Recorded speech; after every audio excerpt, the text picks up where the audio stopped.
जब से राष्ट्रपति बनी है तो फिर क्या हो रहा है इस देश के अंदर में, हम ये देखेंगे कि चाहे रामनाथ कोविंद हो या राष्ट्रपति मुर्मू, जब झारखंड छत्तीसगढ़ के अंदर में राज्यपाल थी वो वहाँ पर, और उस वक्त में डोली मजदूर है मोतीलाल बास्के, उसकी हत्या की जाती है माओवादी बोलकर। वहाँ के सीआरपीएफ पुलिस जो है उन लोगों ने मारा उसको, उस पर वो एक शब्द नहीं बोलती है, जबकि वो सिंपल सा जो मजदूरी करके डोली जो जाती है वहाँ पे पहाड़ों के ऊपर में वो काम करते थे, वो उसका मार दिया जाता है। वो लगातार आवाज़ उठाते रहे हर जगह पे, कोई सुनवाई नहीं हुई। उस वक्त में रामनाथ कोविंद राष्ट्रपति थे।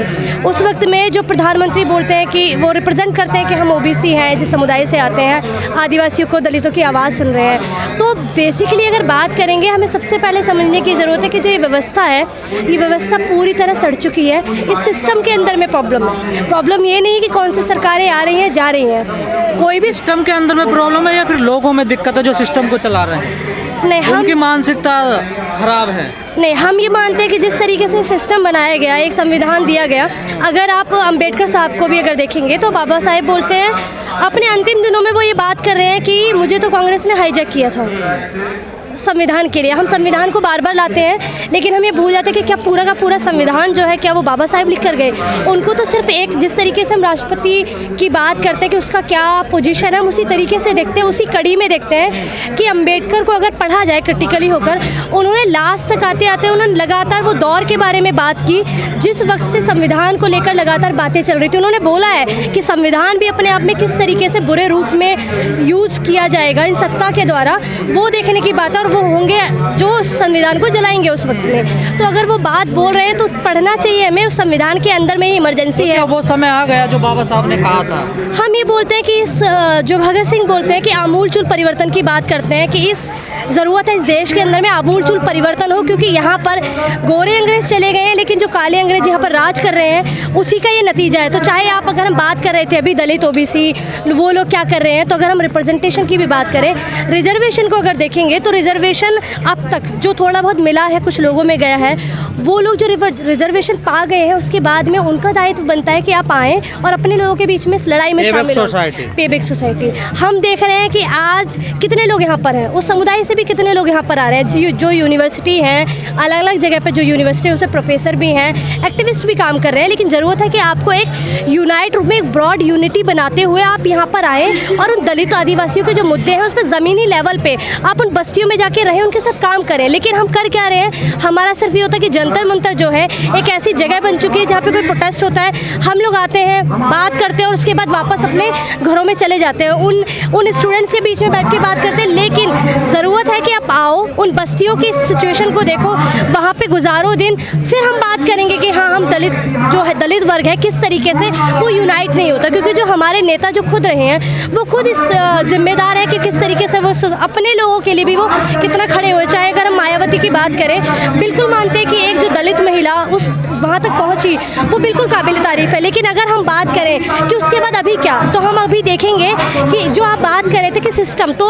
हम इस सिस्टम की देन बताते हैं जो मायावती बाद में जिनके ऊपर ईडी का छापा पड़ रहा है, बाकी चीज़ें और बाकी भी जितने भी जो है, हम ये मानते हैं कि सिस्टम के अंदर में जो भी जाएगा वो एक अजय सिंह शायद उनका नाम है, कवि है एक, उन्होंने लिखा है कि संसद एक सुअर बाड़ा है। तो हम तो ये मानते हैं कि संसद के अंदर में चाहे कोई भी जाएगा, अगर आप उनकी नीतियों को नहीं मानेंगे तो आप निकाल दिए जाओगे। अगर आज ईडी की और सब चीज़ों की बात हो रही है वो किस लिए, क्योंकि विरोध में जो भी आवाज़ खड़ी होगी तो उसको इसी तरह कुचला जाएगा। लेकिन आप कह रही हैं संसद एक ऐसा चीज़ है, लेकिन मान्यवर साहब कहते हैं कि सत्ता वो चीज़ है जिसमें हर समस्या की चाबी है, सत्ता हमें लेनी है, उनका यही नारा रहा हमेशा। और मैं भगत सिंह छात्र एकता मंच से आती हूँ और हम ये मानते हैं कि जिस तरीके से अगर सत्ता की बात करें तो सत्ता के ऊपर में जब मजदूरों का राज होगा ना, तब हम मानेंगे ये सत्ता। मान्यवर काशीराम जो बोल कर गए हैं हमें उसमें दिक्कत नहीं है, वो जो बोल रहे हैं ठीक बात है, लेकिन सत्ता किसकी हो? अगर पावर की बात करें, जो पावर में है कौन है? पूंजीवादी लोग इस सोसाइटी को चलाते हैं। जिस तरीके हम भी जान रहे हैं कि अगर 2002 के बाद में जो मोदी निकल कर आया गुजरात के अंदर में, तो वो कैसे बना, वो हम लोगों ने वोट देके नहीं बनाया। अगर हम देखेंगे तो सिस्टम के अंदर में जाके देखिए तो वो जिनको बनाना है, जो चाहते हैं कि ये वाली सरकार आएगी और उनके लिए नीतियाँ बनाएगी, चाहे वो लेबर लॉज के अंदर में आपने देखा कि लेबर लॉज का क्या किया गया, पूरा खात्मा कर दिया गया।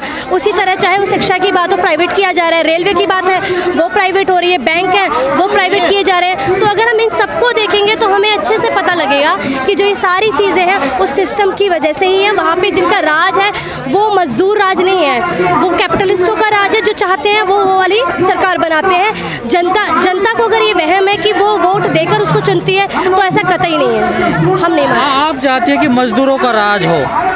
कई ऐसे देश हैं दुनिया में जहां मजदूरों के नाम पे सरकार बनाई गई है, उनकी हालात कैसे हैं, जिन्हें हम कम्युनिस्ट कहते हैं। हाँ, अगर रूस की बात करें, चाइना की बात करें, अगर हम इन देशों को देखेंगे, अगर इनका हिस्ट्री पढ़ते हैं, हम जानेंगे कि जिस तरीके से रशिया में क्रांति आई, जिस तरीके से चाइना में क्रांति आई, उस व्यवस्था के अंदर में हम उसको पढ़ेंगे तो जानते हैं कि वहाँ पे लगातार जो कल्चरल, चाइना की बात करें तो कल्चरल रिवोल्यूशन चला, चीज़ें बदली। आज अगर जो चाइना हम देख रहे हैं, बिल्कुल मानते हैं कि एक इम्पीरियलिस्ट कंट्री के रूप में वो किस तरीके से बाकी देशों के अंदर में अपना कब्जा बढ़ा रहा है, लेकिन अगर हम बात करते हैं कॉमरेड माओ जो बोलकर गए उस वक्त में, तो उस वक्त के दौरान में जो क्रांति हुई, उसके बाद में जिन लोगों ने सत्ता ली उन्होंने उस व्यवस्था को बदल कर दिखाया।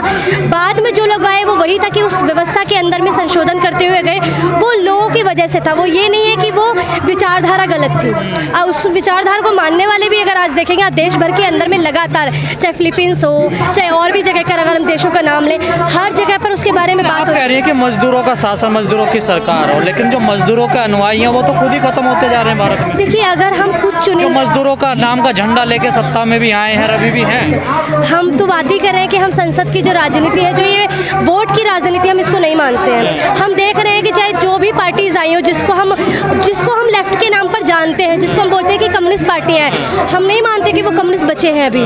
चाहे वो अभी कुछ दिन पहले आपने देखा होगा कि किस तरीके से CPM आई है। केरल के अंदर में कौन सा राज है? केरल के अंदर में तो प्राइवेटाइजेशन हो रहा है, तो हम तो उस पर सवाल खड़ा कर रहे हैं। केरल के अंदर में वो लगातार मुख्यमंत्री जो है, वहाँ की जो सड़कें हैं, उस आदिवासी हैं, मुस्लिम हैं, उन सबके साथ में अत्याचार, मुस्लिमों को माओवादी बोलकर और आतंकवादी बोलकर जो डाला जा रहा है जेल में, तो हम कौन से कम्युनिस्ट हैं? हम नहीं बोल रहे हैं कि वो कम्युनिस्ट है। इसलिए हम बोल रहे हैं कि जो हम बात कर रहे हैं वो एक अल्टरनेट देने की ज़रूरत है। हम इस तरह की पॉलिटिक्स को नहीं मानते। जो ये कुछ लाल झंडे वाले, जो उनको देखकर अगर हम सोचेंगे कि हम मजदूर आंदोलन खत्म हो चुका है, तो ये हमारा वहम है। अभी भी छत्तीसगढ़, झारखंड या उड़ीसा के अंदर में, लालगढ़ के अंदर में मजदूरों के आंदोलन को कुचल दिया जाता है ना बड़े आसानी से। देखिए, ये बात तो इसके ऊपर में भी निर्भर करती है कि कौन लोग होंगे जिसकी अगुवाई करने वाले, कौन लोग हैं जो शायद साठगांठ करके और उस आंदोलन के साथ कंप्रोमाइज़ कर लेते हैं। जैसे कि इसका एक उदाहरण है कि किसान आंदोलन जो रहा, हमने किसान आंदोलन के दौरान में देखा, उसको बोला भी गया कि वो कुछ लोगों का आंदोलन है, सामंती लोग हैं, उसके अंदर में ये बोला गया। आपको शक है कि इस बात में भी? हम देखिए, इस बात में कोई शक नहीं है। आपको नहीं लगता सामंती लोग? देखिए, बिल्कुल मानते हैं, लेकिन क्या आप ये मानने से आप इनकार करते हैं कि जिस तरह से आज देश के अंदर में जो फांसीवाद बढ़ रहा है, हिंदुइज्म जिस तरीके से बढ़ रहा है, उसके लिए एक ब्रॉडर यूनिटी बनाते हुए, क्योंकि खतरा तो हर वर्ग के ऊपर है ना। जो इंटेलेक्चुअल की भी बात कर रहे हैं, तीस्ता सीतलवाड़ कौन है? तीस्ता सीतलवाड़ कोई मजदूर वर्ग से तो नहीं आती है, लेकिन वो किसकी अगुवाई कर रही थी? वो किन लोगों की लड़ाई लड़ रही थी, इसलिए तो उनको आज जेल में डाला गया।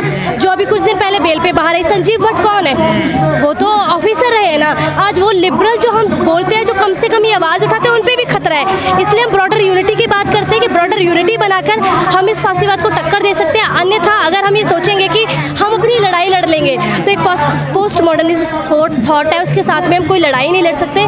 जो जंतर मंतर के ऊपर में हो, या फिर सिर्फ जंतर मंतर पर आने से लड़ाई नहीं लड़ी जाएगी। इस देश को ज़रूरत है कि एक बहुत बड़ा आंदोलन शुरू किया जाए, जो मजदूर, महिला, छात्र, नौजवान को मिला। हमने पिछले कुछ दिनों में देखा है, पिछले कई सालों में, जो भगत सिंह के अनुयायी अपने आप को कहते हैं, वो सबसे बड़े हिंदूवादी या हिंदू राष्ट्र की मांग करते हैं। इसलिए तो हम बोल रहे हैं ना कि बहुत क्रिटिकल देखने की ज़रूरत है कि कौन खुद को भगत सिंह के नाम पर, मार्क्स लेनिन के नाम पर कोट तो कर रहा है, लेकिन वो कर क्या रहा है? वो ज़मीनी स्तर पर जो बोल रहा है, हम बिल्कुल उससे अलग मानते हैं। हाँ, हम आपसे ऐसा है ना, आप इस बात से बिल्कुल मानते हैं, चाहे वो भगत सिंह हो, हम तो बोले ना आपको कि CPM जो है, अगर केरल के अंदर में बात करें, तो जो लोग बात कर रहे हैं CPM को, हम क्या बोलेंगे अभी, जो वो खुद प्राइवेटाइजेशन को प्रमोट कर रही है, शिक्षा के अंदर भी वो मान रही है। बंगाल के अंदर में जो कुछ हुआ वो हम सब ने देखा नंदीग्राम के दौरान में, तो हम बिल्कुल बोल रहे हैं। इसीलिए हम बोल रहे हैं कि सिर्फ ये कह देना, देखिए ऐसे तो अगर हम देखेंगे तो अम्बेडकर साहब को मानने वालों को अगर देखें तो सिर्फ एक दिन आता है जिस दिन वो अम्बेडकर की पूजा करते हैं, उसके बाद गायब है। ये तो मानते हैं ना आप। भी कि जिस दिन अम्बेडकर, चाहे वो 6 दिसंबर आए या अप्रैल के अंदर में, आप देखेंगे जंतर मंतर हरा भरा रहेगा, लेकिन बाकी टाइम में वो लोग कहाँ हैं? बाकी टाइम में कौन सी लड़ाई जो उन लोगों के साथ एक कंधे से। लेकिन ऐसा कहा जा रहा है कि जो अम्बेडकर को मानने वाले, जो अम्बेडकर की विचारधारा पर चलने वाले हैं, वो लोग जागरूक हो रहे हैं। जो अम्बेडकर के अनुयायी हैं, जो उनके विचारधारा पर चल रहे हैं, उनकी संख्या बढ़ रही है लगातार, और वो अपने आप में सुधार ला रहे हैं वो लोग। देखिए बिल्कुल ठीक बात है। अगर हम कस्तूरबा नगर की बात करते हैं, जब हम उस बस्ती के अंदर में गए थे, लोग सिर्फ इतना जानते हैं कि जय श्री राम भगवान के नाम पर वो जो चीज़ें देख रहे हैं, कर रहे हैं, लेकिन 1 महीने के दौरान में जब वहाँ पे क्रांतिकारी विरासत देने की बात है, जब वहाँ पे हमने वो गीत गाने शुरू किए, चाहे वो अम्बेडकर भगत सिंह जो देकर गए, तो आज वहाँ का माहौल बदला है। तो बिल्कुल सही बात है कि लोग जाग रहे हैं, और वो अपनी जो दलित होने की जो एक नाम है, मतलब बहुत सारे लोगों को लगता है कि शायद दलित होने से हम अपनी आइडेंटिटी को छुपा लेंगे, ये मतलब गलत होगा क्योंकि उसके नाम पे शोषण होता है। वो लोग खुलकर आ रहे हैं क्योंकि दलित कोई एक ऐसा शब्द नहीं है, शर्म का शब्द नहीं है, बेसिकली वो एक यूनिटी दिखाता है। यूनिटी दिखा एक पॉलिटिकल शब्द है, हमको उस तरीके से देखना चाहिए। और एक बात बस बोल के ख़त्म करूँगी कि चाहे अम्बेडकर हो, चाहे भगत सिंह हो, चाहे मार्क्स लेनिन माओ, कोई भी रहे हैं, जो भी विचारक रहे हैं, हमें उनके रास्ते पर अंधभक्ति के साथ नहीं चलना चाहिए। आज की कंडीशन को देखते हुए, उस वक्त में वो क्या लिख कर गए, क्या पढ़े वो, उसके साथ में मिलाते हुए कदम बढ़ाते हुए चलना चाहिए।